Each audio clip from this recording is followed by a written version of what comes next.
अस्सलामुअलैकुम वरहमतुल्लाहि वबरकातुहू। अल्हम्दुलिल्लाहि रब्बिल आलमीन वस्सलातु वस्सलामु अला सय्यिदिल अंबिया वल मुरसलीन।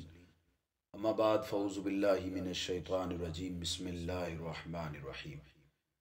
आप तमामी हज़रात का खैर मक़दम है हमारे यूट्यूब चैनल रज़वी वॉइस पर। आज हमारे पास एक इस्लामी भाई के दो सवालात मौजूद हैं। दोनों सवाल क्या हैं? सवाल बड़े सिंपल है, बड़े आम सवालात हैं। सुनने वाले को लगेगा कि ये भी सवाल कोई पूछने के हैं, लेकिन ये सवाल बड़े ज़रूरी हैं। पहला सवाल उन्होंने पूछा है कि हज़रत गुस्ल करने का सही तरीका क्या है, और दूसरा सवाल उन्होंने पूछा है कि हज़रत फ़र्ज़ और सुन्नत की जो नमाज है उसकी नीयत कैसे बांधी जाती है। अगर हम आज का सोशल मीडिया का अगर इतिहास उठाकर देखें, जो हमारे आसपास अभी जो सोशल मीडिया चल रहा है, उस हिसाब से हमें ये सवाल बड़े आसान लग रहे हैं। लेकिन आसान भले ही हो, हमारी जो नौजवान की एक पूरी टीम है जो है, पता नहीं वो किसके चक्कर में है।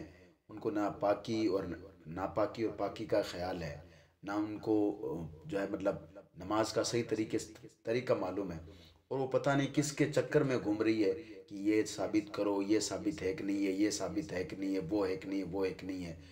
इस मामले में ये बेचारे जो भोले होते हैं और जिनके पास इल्म दीन नहीं होता, तो फिर वो ऐसे लोगों के बारे में क्या सोचें और ऐसे लोगों से सवाल भी क्या पूछें। वो कहेंगे भी ये तो बड़ी बड़ी बातें करते हैं, हदीसों से लाओ, वहाँ से करो, वो हदीस है, इसका मतलब ये है। तो ऐसे ग्रुप में ये बेचारे जो है शर्म के हमारे सवाल भी नहीं पूछ पाते। तो सबसे पहले तो बहुत बहुत शुक्रिया आपका कि आपने ऐसा सवाल पूछा, और पूछिए आप, क्योंकि ये बहुत ज़रूरी है। आपने पूछा ना कि गुस्ल का सही तरीका क्या है। गुस्ल जब किसी पर वाजिब होता है तो गुस्ल के बगैर वो पाक नहीं होता सही तरीके से, अगर गुस्ल नहीं हुआ है तो। और अगर पाक नहीं हुआ, नापाक अगर नमाजें पढ़ रहा है, तो एक तो नमाजें उसकी ख़राब हो रही है, दूसरा उल्टा गुनहगार अलग से हो रहा है। वो कुरान की तिलावत अगर वो कर रहा है, तो एक तो वो जो है मतलब नापाकी में कुरान को छू रहा है या कुरान को पढ़ रहा है, दूसरी बात है कि वो उल्टा गुनाह मोल ले रहा है, उसको सवाब नहीं मिल रहा है। तो आपका बहुत बहुत शुक्रिया। आपके ज़रिए से बात बहुत सारे लोगों को पता चलेगा। देखिए, गुस्ल के ताल्लुक से मैंने एक वीडियो पर थोड़े दिन पहले बात की थी, जिसका थंबनेल ये था। आप जाकर इस वीडियो को एक बार ज़रूर देख लें, इंशाअल्लाह तबारक ताला काफ़ी आपको जानकारी मिलेगी। दूसरी बात है नमाज की तरीके की, तो इंशाअल्लाह तबारक ताला नीयत के बारे में मैं बात कर लूँगा। सबसे पहले हम बात कर लेते हैं कि जो है मतलब जो गुस्ल का जो सही तरीका वो क्या है। तो इससे पहले मैं आपकी जानकारी के लिए बता दूं कि गुस्ल कैसे हम पर फ़र्ज़ होता है, यानी हमें कब पता चलेगा कि हमें हम पर गुस्ल फ़र्ज़ हो गया है। हमारे यहाँ पर बहुत सारे लोग जो अपनी तरफ से बहुत सारे रिवाज और बहुत सारे मन गढ़ंत मसलों में फंसे हुए हैं, और उनको ये भी पता नहीं होता। वो कहते हैं कि जब उनको नमाज का कभी कभार हम लोगों को कहते हैं कि चलिए भाई नमाज़ पढ़ लीजिए, तो कहते हैं कि हज़रत हमने आज बगैर पानी के इस्तिंजा कर लिया है। तो ऐसा लगता है कि वो जब तक नहाएंगे नहीं तब तक उनका जो है मतलब वो पाक नहीं होंगे। या फिर कोई कहता है मैंने खड़े खड़े पेशाब कर लिया है। या फिर एक मसला और हमारे यहाँ पर चलता है, जिस पर मैंने तकरीबन 2 या 3 मरतबा बात की है, किसी भाई के कहने के सवाल के मुताबिक, कि हमारे यहाँ पर जब किसी का इंतकाल हो जाता है, जब मुर्दे को नहलाया जाता है, तो नहलाने के बाद जो नहलाने वाले होते हैं, उनके पास बेचारों के पास इल्म नहीं होता। वो कहते हैं कि नहलाने के बाद में जो नहलाने वाले होते हैं, मुर्दे को नहलाने के बाद में नहलाने वालों को फिर से गुस्ल करना पड़ता है। हालांकि ऐसा नहीं है। मैं आपके सामने बात रख देता हूँ, खुली बात कर रहा हूँ कि ये चीज़ें जो आपके सामने रख रहा हूँ, सिर्फ इनकी वजह से हम पर गुस्ल फ़र्ज़ होता है, बाकी चीज़ों से गुस्ल फ़र्ज़ नहीं होता है। वहाँ सिर्फ आपको वज़ू बना करके नमाज़ पढ़नी है, ठीक है। सबसे पहला क्या है, देखिए चंद चीज़ें जिनकी वजह से हम पर गुस्ल फ़र्ज़ होता है। पहला, शहवत के साथ मनी का निकलना। शहवत के साथ मनी से निकलने का मतलब ये, मनी का मतलब होता है जो जिसको साइंस में वीर्या बोला जाता है, ठीक है। शहवत के साथ मनी कब निकलती है, यानी मज़े के साथ निकलना। एक तो कभी कभार ऐसा होता है कि आदमी खुद कमज़ोर पड़ जाता है, या उसकी मनी या उसका जिसका आप वीर्य कह सकते हो वो पतला पड़ जाता है, कमज़ोर हो जाता है, तो वो कोई वज़न उठाता है तभी वो उसके कतरे बाहर आ जाते हैं, तो उससे गुस्ल फ़र्ज़ नहीं होता है। शहवत के साथ यानी मज़े के साथ अगर बाहर आता है, मिसाल के तौर पर एक बंदे ने अपनी बीवी के साथ सोहबत की, या एक बंदे ने, हालांकि बहुत बड़ा गुनाह है ये, किसी दूसरी अपनी बीवी के अलावा किसी दूसरी औरत के साथ जिना किया। ये गुनाह तो है ही जिना करना, लेकिन उस पर गुस्ल वाजिब होगा। जिना बहुत बड़ा गुनाह है, जो है मतलब ये बात याद रखें। और तीसरा, बंदे ने हाथ से मनी खा जो है मतलब निकाली हो, हाथ से निकालना ये भी बहुत बड़ा गुनाह है। हदीस से पाक का मफहूम है कि अल्लाह के रसूल सल्लल्लाहु अलैहि वसल्लम ने जो हाथ से मनी निकालता है उसके जो है उस पर लानत फरमाई है। तो ये तो गुनाह है ही, लेकिन अगर कोई हाथ से मनी निकाल देता है तो उस पर भी गुस्ल वाजिब हो जाता है। तो पहला क्या हो गया, बीवी के साथ अगर सोहबत करता है तब भी आप पर जो है, बीवी और मर्द दोनों पर जो है गुस्ल वाजिब होता है। दूसरी बात है कि मतलब अगर कोई हाथ से भी अगर कोई मनी निकालता है तो भी क्या होता है, गुस्ल वाजिब हो जाता है, हालांकि बहुत बड़ा गुनाह है। तीसरा ये कि अपनी बीवी के अलावा किसी और औरत के साथ भी अगर वो सोहबत कर लेता है, सेक्स कर लेता है, सोहबत का मतलब ये होता है, तब भी है तो बहुत बड़ा गुनाह है, लेकिन गुस्ल फिर भी उस पर वाजिब ही होता है, उसको गुस्ल करना ज़रूरी है। ठीक है। तीसरी बात, जो अगला गुस्ल कब होता है, एहतलाम। एहतलाम का मतलब होता है नाइट फेल जिसको कहते हैं। नाइट फेल का मतलब ये होता है कि बंदा रात में या दिन में कभी सोता है और ख्वाब में कोई ऐसी चीज़ देखता है जिसकी वजह से वो जो है मतलब वो नापाक हो जाता है, यानी मनी बाहर निकल आती है। वो देखता है कि कपड़े पर निशान भी है, याद भी है कि रात में मुझे ऐसा ख्वाब आया और मैंने जो है मतलब मैं नापाक हो गया हूँ। अब उसको चाहिए कि सुबह उठ करके या फिर दोपहर में सोया तो उठते ही वो गुस्ल करे, क्योंकि यहाँ वजू से काम नहीं चलेगा, गुस्ल करना ज़रूरी है। अब उस बंदे पर गुस्ल वाजिब हो चुका है। अगला क्या है, अगला है जो है मतलब कोई औरत है और वो जो है मतलब पीरियड चल रहा है उसका। पीरियड का मतलब ये होता है कि जिसको हेज बोला जाता है, हमारे यहाँ पर उसको माहवारी बोला जाता है। ठीक है। अब इसकी कम से कम मिकदार 3 दिन की बताई गई है और ज़्यादा से ज़्यादा 10 दिन होता है। ठीक है ना। अब जब वो जैसे ही हेज से जो है मतलब खून बंद होता है वो, तो अब उसको चाहिए कि वो पाकी हासिल करने के लिए उसको गुस्ल करना पड़ेगा। वजू से काम नहीं चलाना है, बल्कि उस पर गुस्ल फ़र्ज है। ठीक है। अगला जो है निफास। निफास का मतलब ये होता है कि अगर किसी औरत के बच्चा हुआ है, अब बच्चा होने के बाद में 40 दिन, ज़्यादा से ज़्यादा उसकी मिकदार क्या बताई, 40 दिन, यानी 40 दिन के बाद औरत को जो है मतलब नहाना है। नहाए बगैर औरत पाक नहीं होती है, ये बात याद रखें। ठीक है। ये है वो चीज़ें हैं जिनसे हमारा गुस्ल फ़र्ज होता है। ठीक है। अगर इन चीज़ों से हमारा गुस्ल फ़र्ज होता है तो आप समझ लीजिए कि हम पर गुस्ल फ़र्ज कब होगा, जब ये चीज़ें हमारे साथ हो जाएगी तो हम पर गुस्ल फ़र्ज होगा। ये बात याद रखें। ये होगा ना तभी आप गुस्ल करें, वरना जुम्मे के दिन, ईद के दिन, बकराईद के दिन, अरफा के दिन, इस दिन गुस्ल करना सुन्नत है। और बाकी अगर आपने खड़े खड़े पेशाब कर लिया, चंद कतरे लग गए हैं, तो आपको वो कतरे धुल करके नमाज वज़ू बना कर नमाज़ पढ़ लेनी है। या फिर आपने बगैर जो है मतलब पानी के इस्तिंजा कहीं पे पेशाब कर लिया, वहाँ पानी नहीं था या पत्थर था तो आप पत्थर का सहारा ले लें, और अगर नहीं था तो फिर भी अगर जो है मतलब चंद अगर कतरे लगे तो उसको जो है धुल करके आप जो है मतलब आकर के वजू बनाकर नमाज़ पढ़ सकते हैं। आपको गुस्ल करने की ज़रूरत नहीं है। या अगर किसी कपड़े पर पेशाब के ज़्यादा कतरे लगे, उस कपड़े को बदल कर आप नमाज़ पढ़ लें, आपको जो है मतलब गुस्ल करने की ज़रूरत नहीं रहेगी। ठीक है।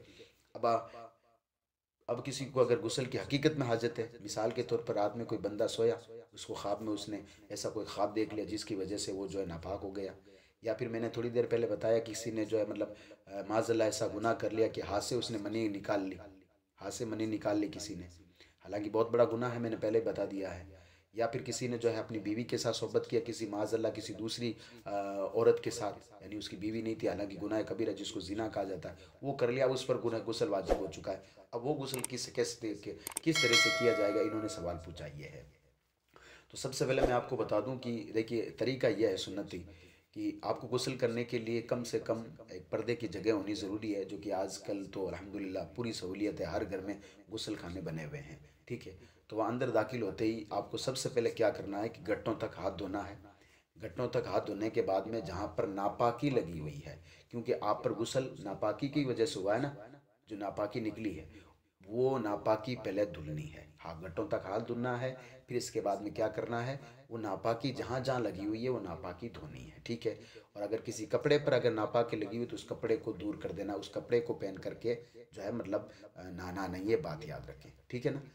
क्योंकि अगर नापाक कपड़े को पहन कर अगर आप जो है फिर गुस्ल करोगे तो फिर आप जो है मतलब अच्छी तरीके से पाक नहीं हो पाओगे, क्योंकि उस वो जो नापाक है पूरा कपड़ा जो फिर आपके पूरे जिस्म को नापाक कर देगा। तो जो नापाक कपड़ा उसको पहले ही अलग कर दो। ठीक है। अब आपको करना क्या है, अंदर जाना है गुस्ल खाने में, और गुस्ल खाने में जाकर के घुटनों तक हाथ धोना है, और घुटनों तक हाथ धोने के बाद में जो है मतलब जहाँ पर नापाकी लगी हुई है ना जिस्म पर, उस नापाकी को दूर कर देना है। और नापाकी दूर करने के बाद में अब आपको वज़ू की जो मतलब नमाज में जिस तरह से आप वज़ू बनाते हैं ना, ऐसा एक वज़ू बना लें क्योंकि गुस्ल में 3 फ़र्ज़ है, अगर इन तीनों में से एक भी अगर छोड़ दिया आपने तो आपको पाकी हासिल नहीं होगी। पहला फ़र्ज़ है कुल्ली करना, यानी कि पूरे मुंह को अच्छी तरीके से साफ़ करना, जो है मतलब अंदर से लेकर गले तक। अगर आपका रोज़ा नहीं है तो वो गरारा भी करें आप, ठीक है। अगर रोज़ा है तो गरारा ना करें, क्योंकि कहीं पानी अंदर ना चला जाए, ठीक है। तो पहला फ़र्ज़ तो हो गया कुल्ली करना। दूसरा है नाक में पानी डालना, यानी नाक को अच्छी तरीके से साफ़ करना, यानी जो ये नाक की नरम हड्डी है। कभी कभार हम जब जो है मतलब किसी स्विमिंग पूल में या फिर किसी हौज में जब नहाते हैं तो कभी कभार हमारे नाक में पानी चला जाता है, हमें एहसास होता है कि हम नाक जो है नाक में पानी गया है। तो वो नरम हड्डी तक जब पानी पहुंचता तब हमें एहसास होता है, वहां तक पानी पहुंचाना ज़रूरी है, ठीक है। और तीसरा फ़र्ज़ है सर से लेकर पाँव तक पूरे बदन को इस तरह से धो करके नहाना है कि कोई भी एक बाल के बराबर जगह खाली नहीं रहनी चाहिए। अगर एक भी जगह खाली रही तो आपका गुस्ल नहीं होगा। मैंने इस वीडियो पर बात की है पहले, हदीस पाक से ताल्लुक़ से पूरे हवाले के साथ बात की है। ये वीडियो भी आप एक बार ज़रूर जाकर देख लेना।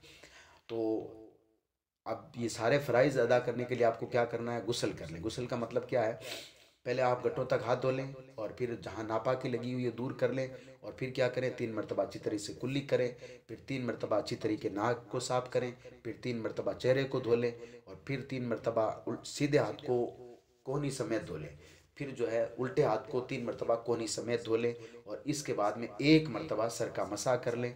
और इसके बाद में क्या करना है, अ, गिरियों समेत, जिसको टकनों समेत बोला जाता है, गिरियों समेत पाँव को धो लें, ठीक है ना। यानी जिस तरह से नमाज में आप वज़ू करते हैं वैसा वज़ू कर लें। ये जैसे ही हो गया, फिर इसके बाद में अच्छी तरीके से सर से लेकर पाँव तक जो है मतलब पानी बाएं जहाँ तक हाथ पहुँच रहा है पूरी तरीके से मल करके नहाएं। एक भी जगह सूखी नहीं रहनी चाहिए, जिस्म की कोई भी जगह सूखी नहीं रहनी चाहिए। खासकर दाढ़ी में पानी जो है मतलब अच्छी तरीके से बहाएं। अगर किसी के बाल लंबे हैं, खासकर मेरी माएँ बहनें इस बात का ध्यान रखें, बालों की जड़ों तक पानी जाना चाहिए। और जहाँ कहीं भी शरीर जो आपको लगता है कि जिस्म की या शरीर की जो है मतलब कोई भी जगह पर जो है मतलब पानी नहीं पहुँचा तो वहाँ पर पानी पहुँचाएं। इस तरीके से आपका गुस्ल मुकम्मल होगा, ठीक है। और इसके बाद में अगर आप चाहें तो गुस्ल के बाद भी वज़ू करके नमाज़ पढ़ सकते हैं। या फिर अगर आपको याद है कि मैंने जो है मतलब वो गुस्ल किया था, नहीं गुस्ल के वक्त जो वज़ू किया था उसके लेकर दरमियान से लेकर मैं जब तक नमाज के लिए आया तब तक कोई ऐसी चीज़ नहीं हुई है कि जिससे मेरा वज़ू टूट सके, तो आप उसी गुस्ल के वजू से जो है मतलब नमाज़ पढ़ सकते हैं। लेकिन हमारे कई भाई ऐसा करते हैं कि नमाज के वक्त तो जो गुस्ल से पहले भी कुछ वज़ू कर लेते हैं और गुस्ल के बाद भी वज़ू कर लेते हैं, ये भी बहुत अच्छा तरीका है, ठीक है। तो ये तो हो गया गुस्ल का तरीका। अब आपने नमाज की जो सुन्नत की नीयत कैसे की जाती है और नमाज फ़र्ज़ की नीयत कैसे की जाती है, तो इसका मसला यूँ है कि देखिए जो नीयत है ना उसको दिल के इरादे का नाम का जो है मतलब दिल के इरादे को नीयत कहा जाता है। यानी आपके दिल में ये है कि मैं फ़लाँ नमाज़ पढ़ रहा हूँ तो आपकी नीयत है ये बात याद रखें। यानी आप सुबह फ़जर की नमाज़ पढ़ रहे हैं, आपने दिल में नीयत कर ली कि मैं फ़जर की सुन्नत पढ़ रहा हूँ, तो आपकी नीयत हो जाएगी, ठीक है। लेकिन उलमा फरमाते हैं कि ज़बान से भी अगर कोई नीयत करता तो ये भी मुस्तहब है, जो कि वही आपने शायद पूछी है कि ज़बान से किस तरह से नीयत करनी है। तो सुन्नत की नीयत आप इस तरह से करें कि आप सुबह फ़जर की अगर सुन्नत की नमाज़ पढ़ रहे हैं तो नीयत करें, नीयत की मैंने 2 रकात नमाज फ़जर की सुन्नत रसूलुल्लाह की वास्ते अल्लाह ताला के मुँह मेरा काबा शरीफ की तरफ, अल्लाहु अकबर। ये तो फ़जर की सुन्नत की हो गई। इसी तरीके से ज़ोहर की अगर आप सुन्नत पढ़ रहे हैं तो नीयत की मैंने 4 रकात नमाज ज़ोहर की सुन्नत रसूलुल्लाह की वास्ते अल्लाह ताला के मुँह मेरा काबा शरीफ की तरफ, अल्लाहु अकबर। अब इसी तरीके से जिस वक्त की आप नमाज़ पढ़ रहे हैं उस वक्त का नाम ले लें और इस तरह की सारी सुन्नतों को आप पढ़ सकते हैं, ठीक है। अब रही बात की फ़र्ज़ नमाज की नीयत कैसे करें, तो फ़र्ज़ नमाज की नीयत करें आप, फ़र्ज़ नमाज की नीयत करें, नीयत की मैंने 2 रकात नमाज फ़जर की फ़र्ज़ वास्ते अल्लाह ताला के मुँह मेरा काबा शरीफ की तरफ, अल्लाहु अकबर। ये तो जब अकेला आदमी नमाज़ पढ़ रहा तब के लिए है। लेकिन जब क्योंकि फ़र्ज़ नमाज ज़्यादातर इमाम के पीछे पढ़ी जाती है और इसका सवाब भी ज़्यादा हदीस पाक में आता है कि बंदा जो है मतलब एक नमाज जो जमात के साथ पढ़ता है तो 27 नमाज़ों का सवाब उसे मिलता है। तो अगर आप इमाम के पीछे जब नमाज़ पढ़ रहे हो ना तो इमाम के पीछे आप कहें नीयत की मैंने 2 रकात नमाज फ़जर की फ़र्ज़ वास्ते अल्लाह ताला के पीछे इस इमाम के मुँह मेरा काबा शरीफ की तरफ, अल्लाहु अकबर। इसी तरीके से ज़ोहर की नमाज़ आप पढ़ रहे हैं तो नीयत की मैंने 4 रकात नमाज ज़ोहर की फ़र्ज़ वास्ते अल्लाह ताला के पीछे इस इमाम के मुँह मेरा काबा शरीफ की तरफ, अल्लाहु अकबर। ये इससे होता क्या है कि मतलब जो है धीरे धीरे जैसा जो वक्त होगा उस वक्त का नाम लेकर के सिर्फ नाम रख उस नाम ले लेना है। असर का हुआ तो आप असर का कह दें नियत कि मैंने 4 रकात नमाज असर की फ़र्ज़ वास्ता अल्लाह ताला के पीछे इस इमाम के मुँह मेरा कबा शरीफ की तरफ अल्लाह अकबर। अगर आप इमाम के बगैर पढ़ रहे हो तो पीछे इस इमाम के ना कहें, और इमाम के साथ पढ़ रहे हैं तो पीछे इस इमाम के कह दें। बस ये नमाज की नीयत है। वरना अगर आप दिल में अगर आप कह लें कि मैं फ़जर की फ़र्ज़ नमाज़ पढ़ रहा हूँ अल्लाह अकबर, तो ये आपकी हो जाएगी। लेकिन अगर आपने जो पूछा है मेरे जवाब देना मेरा फ़र्ज़ था, तो ये है आपके दोनों सवालों के जवाब। वीडियो अगर पसंद आया हो, वीडियो अगर अच्छा लगा, हालांकि वीडियो अच्छा ही है, वीडियो को सवाब की नीचे शेयर ज़रूर कर दें। अपने दोस्तों में जहाँ तक हो सके वीडियो को शेयर ज़रूर करें। अल्लाह आप सबको सलामत रखे। मिलते हैं एक नई वीडियो में, तब तक अल्लाह आप सबको सलामत रखे। अस्सलामु अलैकुम वरहमतुल्लाहि वबरकातुहू।